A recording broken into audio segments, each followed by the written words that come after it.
In order to remove the display unit in this 2019 GMC Terrain, you have to remove the bezel that goes around the gear selectors, and basically you can see the clips are right here, here, and then there's one right here in the center that goes inside of it. So there are little tabs you can try to grip onto it with a pick of some sort, and you just got to pull it straight out, and it's going to sound very scary, but it does go. Once you have done that, there are 4 screws, 2 on each corner, that you can remove this. Once you have done that, you can go ahead and start prying away the plastic piece that goes across here and on the dash. There is one 7mm screw that goes on the side here, so you will have to remove the weather stripping and then pop that little panel off, and then that will come straight out as well.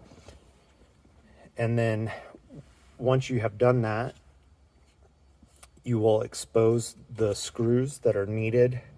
Well, I'm sorry. You will expose the one screw down here that is needed to be undone, and then you will be able to remove the other trim pieces by pulling straight out. I went under here first in order to pop this out, and I did that on both sides, and that comes straight out as well. And then the new unit actually comes, it's just the screen, but it comes with the whole bezel that will then replace. So now that I have exposed it, there's that one screw on the bottom and then the holes that are on the top here. So we'll go ahead and get that removed. We'll verify that the model number is the correct one in order to replace the screen. So the radio works, it's just black and it will not work.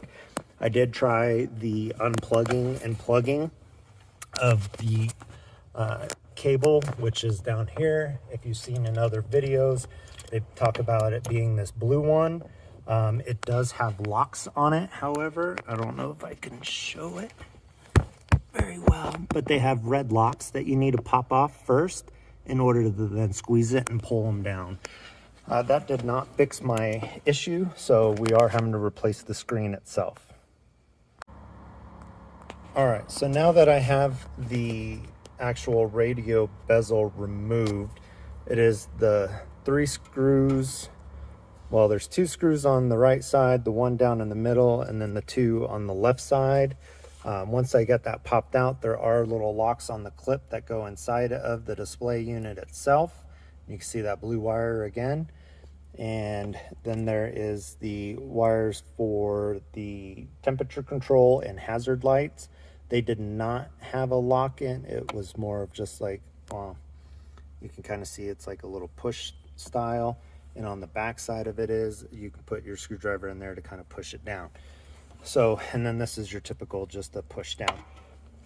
Once I got that, I had to remove the vents. So as you can see, there's a little clip on this side. So there's 2 and then 3 over here. So once I got these 2 broken loose and I was able to just lean it over to the side, then I was able to finagle the last 3 in order to get those off. There is a core on this. I guess if you broke those tabs, it's not the end of the world, because they're probably only wanting the actual display unit. So if you can't make it out of there without breaking them, I don't think it's the end of the world. The hazard and climate control are the same style clips, but were much easier to take out. And so those just slid out. So now that I have everything moved over to the new one, I will go ahead and be putting it all back together the way that it is supposed to go. And hopefully we have a display up and running. I did verify that the model numbers were correct on both of them before opening that package, so that way I would not get charged for the device.